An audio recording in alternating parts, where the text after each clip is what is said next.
Hey, it's Todd Ault. It's May 26th. This is Risk on Sports. Randy's in the house. We got Gutswear.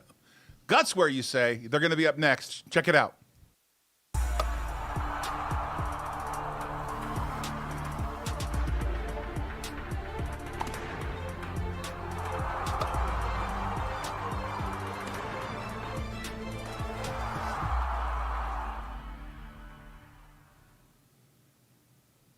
Hey, man, do you want to turn on my numbers? What's up?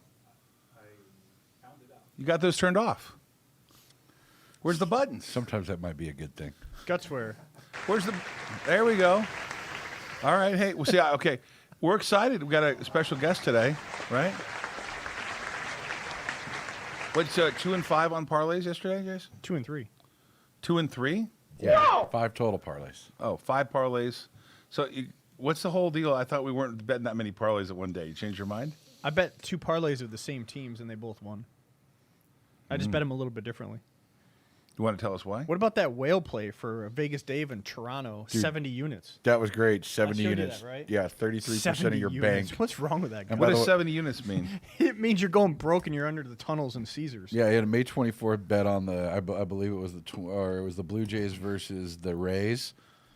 Whale pick, and he picks the Twins, and he gives points away, and the Twins looks like they lost to the Rays 16 to 8 or something like that. It was ridiculous. Just bet it No, all. I want to understand this. So first of all, who subscribed that you learned about the whale picks? A couple guys in my Discord chat. I'm trying to find it right now. And he suggested The Blue Jays plus 1.5. the Blue Jays plus 1.5. Yeah, I'm going to find it for you. So you had to pay 1.5 to get 1. Is that what it is? Well, the Blue Jays had to lose by just less than 2. Yeah, and it was 8 to 14. 14 Yeah, for they the lost Rays. 14 to 8. But bet it all, he says.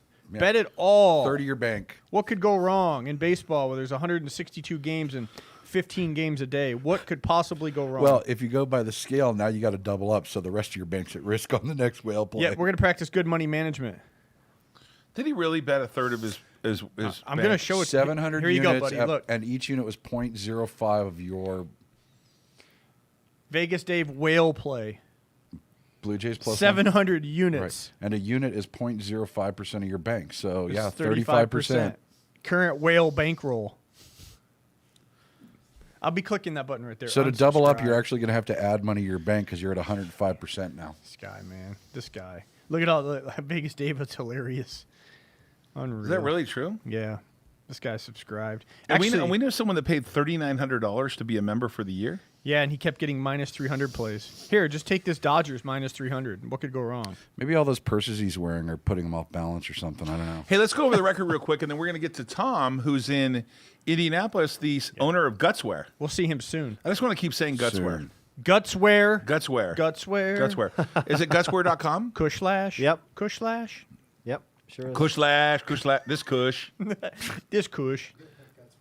Yeah, let's put Gutswear up there. No comment. Can we put Gutswear up there the whole time so it's like a giant advertisement? Dude, look for at all him? those helmets, man. Gutswear.com. Let's That's go. his office. Hey, is this where you got your helmet? That's his office. No, he wouldn't give me one of his helmets. No, but you bought a helmet. Does he sell helmets? No, he don't sell them. He gets them from everywhere. That's Oh, quite look, the he's on the collection. screen. Oh. No, but where's the .com? Like gutswear.com. Do I need to register that? No, he has .com. You guys are messing me up right now. Hey, Randy, what's up, buddy? What's up, man? Give us a lowdown, then introduce us to your friend. Well- First, you got to take us through Indy. What's happening? What's going on? Nothing's I got going it. on until Friday. We'll be there Friday for the final practice. Don't be late. 11 to 1. We got it, Tom. Got your website up. Hey, if you want to go to it real quick, Nick. But it says coming soon. Well, he's working on it, man. It's got a nice backdrop here. Okay. All right. Well, this is what's coming. Yeah, bring it up. Here we go. So that's a work in Clearly, progress. he has stuff for sale. Absolutely. At least they're getting his email from behind Hey, wait, us. Tom. What do you? Well, let's go to Tom real quick. It's pissing me off. Let's go. Nice. Tom, what do you? Tom, I'm going to introduce you in a second. Randy's going to introduce you. Let's bring him on the screen. Split it up with me for a second. Tom, I'm a 5XL T. We can handle that. You have stuff? No problem. Nice. What do you sell before the introduction? What do you sell that I would want to wear this weekend at Indy? I sell official Indy 500 shirts that we actually manufacture ourselves. I've got a line of vintage apparel with the old time race cars on it that does real well. I carry all the official Formula One merchandise, carry a lot of Oh yeah. official IndyCar merchandise, a little bit of everything: die-cast, T-shirts, Sounds like you're going polos. shopping. I'm going shopping. Where are you located? Out of Speedway, Indiana. I'll have a couple of vending trailers on Georgetown Road, which is the front straightaway of the Indianapolis Motor Speedway, and then I'll have another one at the intersection of 16th and Georgetown, which is right around the first turn area. Oh. So if I want to buy before the wait a second. When will you open for sale? Like I don't have any merchandise. I'm on my way to Indy tomorrow. I need to buy something. Where do I buy it? We'll be our vending trailers will be open starting tomorrow morning. We've been open for the events and the qualifying the last few weeks, but we'll be open tomorrow at 9 o'clock and be open till 6. And you every have day. stuff for overweight guys like me, like big jerseys and stuff. Yeah. Unfortunately, I'm one of them overweight guys. So I make stuff to fit What is me. what does a nice jersey like Randy wears cost me? You can't get this.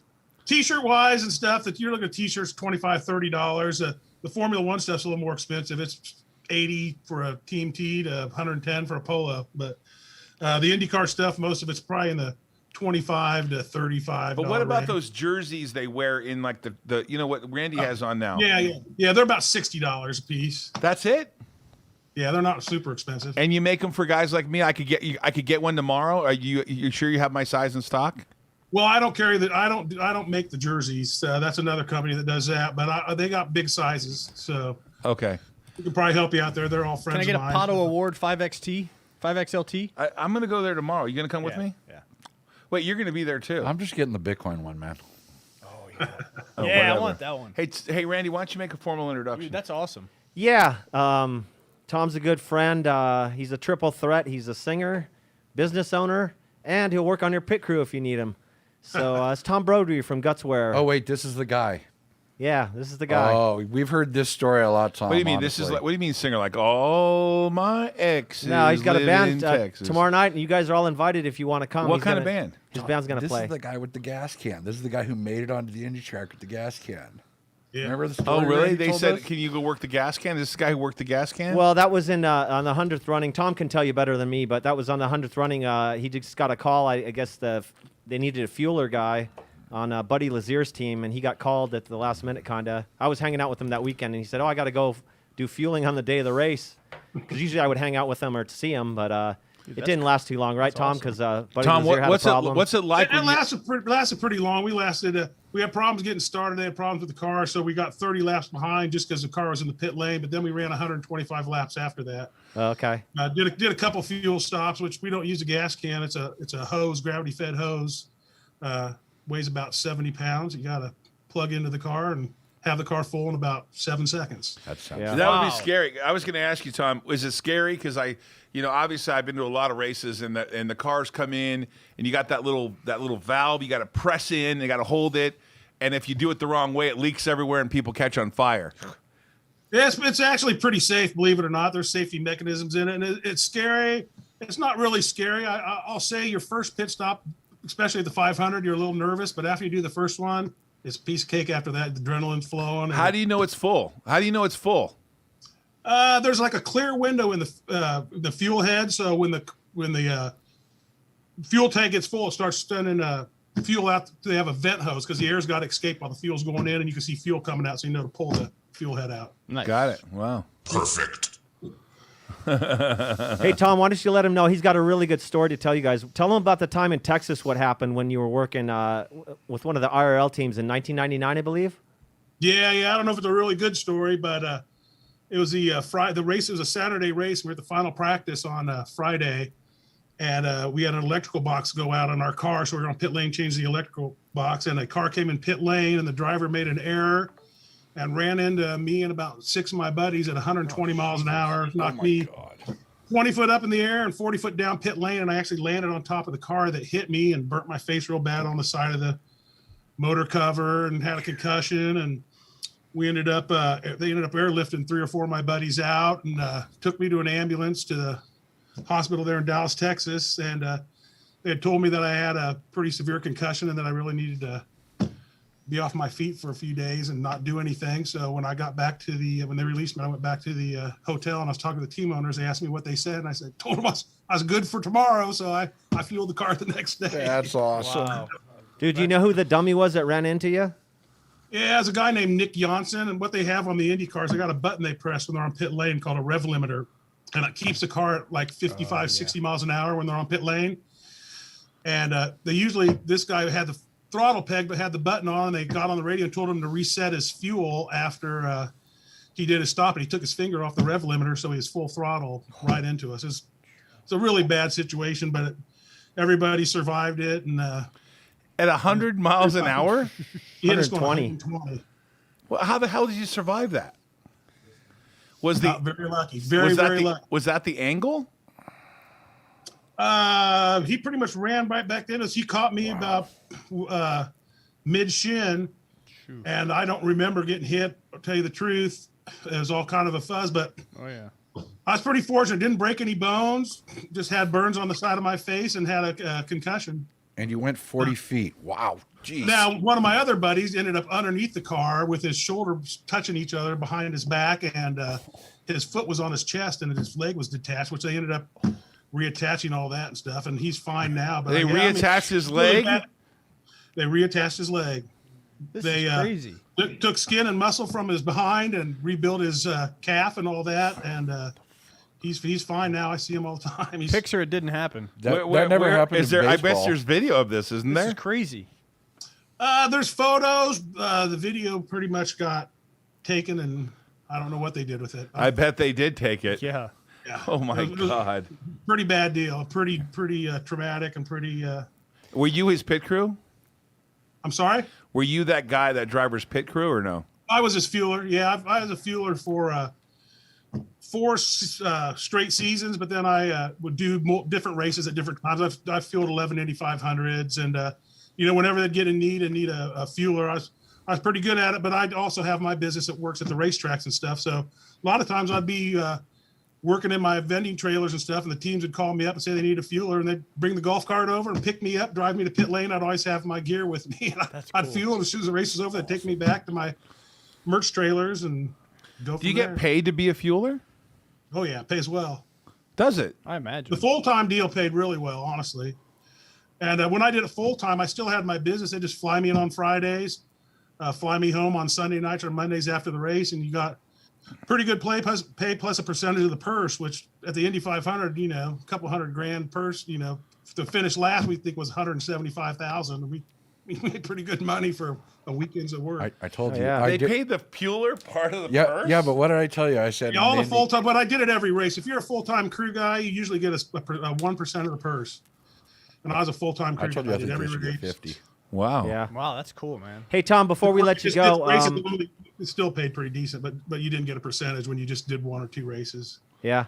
Hey, Tom, before we let you go, just wanted to know what your feelings were. I know you're a Dixon lover. I'm sure you think he might win this weekend, but who else are you looking at to do well this weekend? We all have made our picks this week. I'm taking Colton Herta. Joe here likes the Bitcoin car with Renus VK. They're very strong. So who else are you looking at to be strong in the race? Well, Randy, I always love Scott Dixon because I know how much you like him. But I think Sato's going to be strong. I kind of feel it's Newgarden's year. Could be Carpenter, Rossi. Herta looks good on the front row. He's got his dad doing his strategy, and his dad's, won 2 races, Right. being the strategist. So I think he's got a good chance. And then you can't, O'Ward, he's on a hot streak. So I don't know. If I picked one guy, I don't even know who I'd pick. There's so many, there's 3 or 4 good ones. Maybe Sato. I'd like to see Sato, win again. He's Yeah. badass. That's the pick. Dixon would be a good one too. Hey, Tom, thanks a lot. I know we spent a little bit of time together. It's Gutswear.com, right? Gutswear.com. That's where, yeah. Yeah, we'll I look forward to meeting you guys this weekend. We'll see you. We'll put you up on the screen, my friend. We'll get some gear from Hey, you Jason, too. you got a few minutes to talk about the picks. Thanks, Nothing Tom. yet. We don't have any Thank picks you. right now. Thank you, guys. Thanks. No picks for today, Nah, we'll give you picks in a little while. right? But yesterday you won. Cover that real quick. You just can't pick these up. Cover that real quick. Come on, let's go. We're 5,100 bankroll, 1,200 starting bankroll, 61 and 61 on the straight picks, 32 and 80 on the parlays. We're up over 5,000. We're gonna adjust our bank size. Our bets will be $1,200 to $5,100. Yeah. Hey, this is Risk on Sports. We're gonna see you tomorrow from the Indy 500. We're gonna be in Indianapolis for the next 4 days. Nice. Vroom vroom. Go VK. Yeah. Text 949-799-1831. 949-799-1831. Put in ROS. This is Risk on Sports. We'll send you those picks. We'll see you tomorrow. Thanks, Randy. Thanks, Joe.